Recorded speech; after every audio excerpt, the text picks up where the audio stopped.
सध्या मुरलीधर मोहोळ आणि रवींद्र दगेकर यांच्यामध्ये संघर्ष सुरू आहे.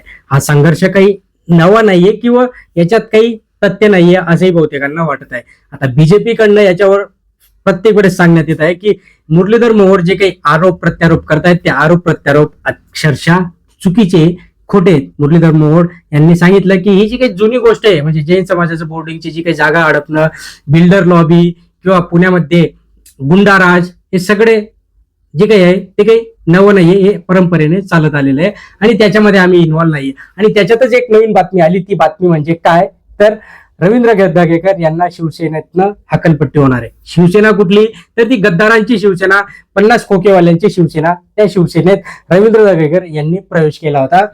काँग्रेस पक्ष सोडून, राष्ट्रवादी काँग्रेस पक्ष सोडून त्यांनी तिथे पक्ष प्रवेश केला होता मागच्या काही दिवसांपूर्वीच.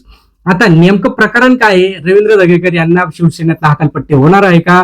रवींद्र दगेकर हे जे काही शिवसेना म्हणजे बाळासाहेबांची विचारांची शिवसेना असं म्हटलं जाणारे एकनाथ शिंदे यांची जी काही शिवसेना आहे त्या शिवसेनेत हकालपट्टी होणार आहे का?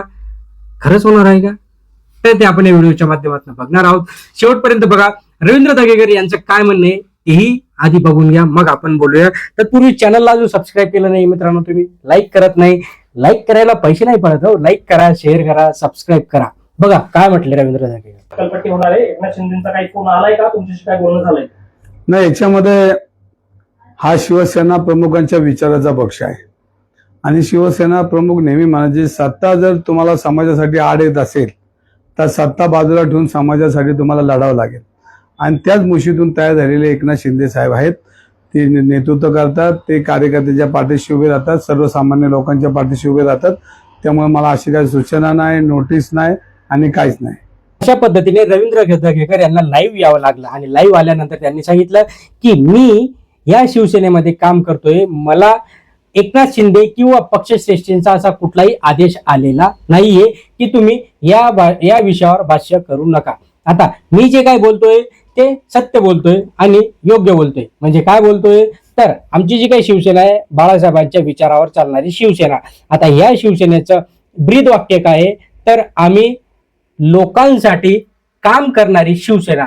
म्हणजे एका वेळेस राजकारण आम्ही बाजूला ठेवतो, पण समाजामध्ये जर अन्याय, अत्याचार, काही दुफडी किंवा वेगळं काही गलिच्छ कृत्य होत असेल, ज्याच्याने सर्वसामान्य जनतेला त्रास होत असेल, असं काम जर कोणी करत असेल तर त्याचा पर्दा फाश करणं हे आमच्या शिवसेनेचं काम, असं रवींद्र दगेकर यांनी सांगितलं. आणि म्हणूनच मी ते काम करतोय, मी काही चुकीचं काम करत नाहीये.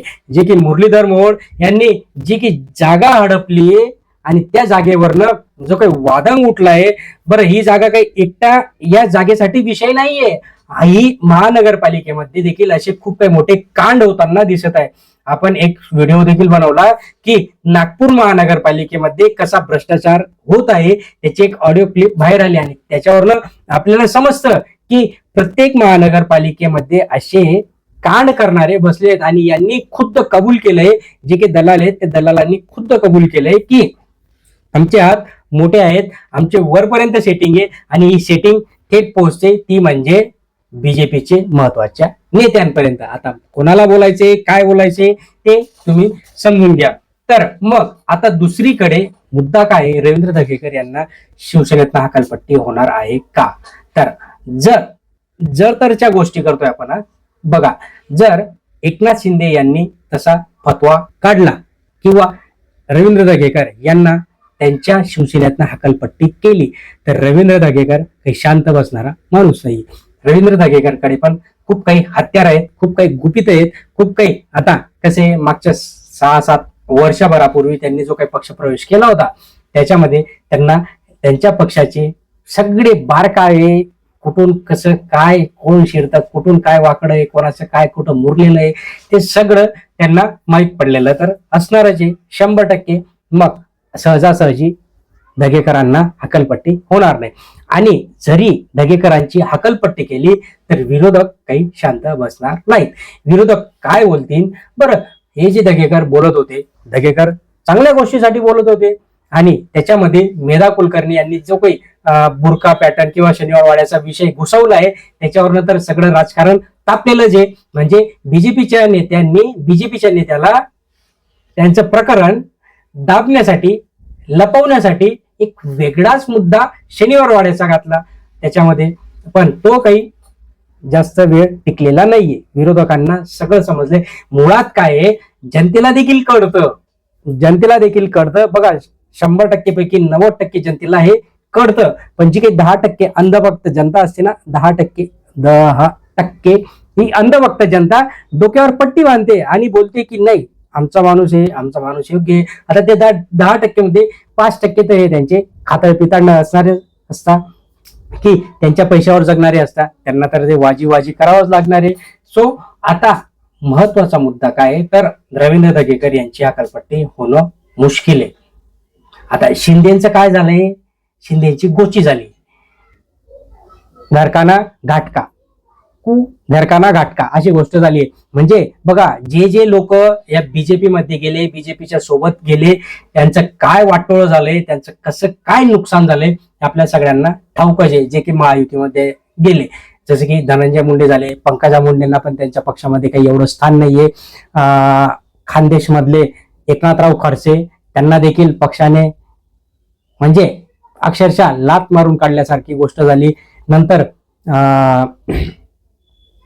जे मंत्री नाव नाही आठवत त्यांचं मला, त्यांचं देखील कठीण काम करून टाकले, जे की महसूल वन विभागाचे खात्याचे मंत्री होते, चंद्रशेखर बावनकुळे झाले, त्यांचं देखील काही अस्तित्व नाहीये. फक्त त्यांना बोलावं लागतं की नाही ठीक आहे हाजी करावं लागतं. सो अशा पद्धतीमध्ये आता जर एकनाथ शिंदेंनी रवींद्र दगेकर यांना हकालपट्टी किंवा तसा इशारा देखील दिला तर एकनाथ शिंदेचं काही खरं राहणार नाही, कारण की विरोधक काही त्यांना सोडणार नाही. दुसरीकडे ते उदय सामंतचं एक वेगळंच चालू आहे. उदय सामंत हा पक्का बीजेपीचा माणूस झालाय, देवेंद्र फडणवीसचा माणूस झालेला आहे.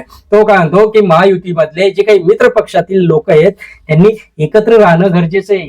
त्यांनी बघा, समजा उदाहरण काय भारी दिलं, समजा शिवसेनेचा माणूस असेल तर त्याने बीजेपी वाल्या विरोधात बोलायचं नाही किंवा राष्ट्रवादी विरोधात बोलायचं नाही, राष्ट्रवादी वाल्याने या दोन पक्षांविरोधात बोलायचं नाही, बीजेपी वाल्याने शिवसेना आणि राष्ट्रवादी विरोधात बोलायचं नाही. तिघांचं साटलोट करून राहणं गरजेचं आहे, तरच आपली महायुती टिकेल असं त्याने सांगितलं. म्हणजे काय, तर खुलेआम म्हणतोय की एकमेकांचे घाणेरडे कृत्य उघडे करू नका, व्यवस्थित राहा, शांततेत राहा आणि पैसे लुटा, असा संदेश उदय सामंतने दिलेला आहे. त्याची पत्रकार परिषद आहे, त्याच्यावरही आपण एक व्हिडिओ बनवणार आहे मित्रांनो. तर महत्वाचा मुद्दा काय, तर एकनाथ शिंदेचा पाय खूप काही खोलात घुसलेला आहे. एकनाथ शिंदेला इकडं पण नाही तिकडं पण नाही, आणि जर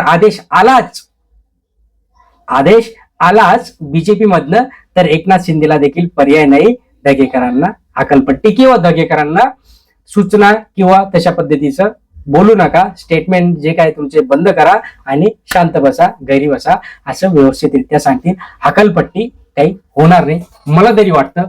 तुम्हाला काय वाटतं या विषयावर नक्कीच कमेंट बॉक्समध्ये कळवा मित्रांनो. चॅनलला सबस्क्राईब करून ठेवा, लाईक करायला विसरू नका, कंजूसपणा करू नका. धन्यवाद.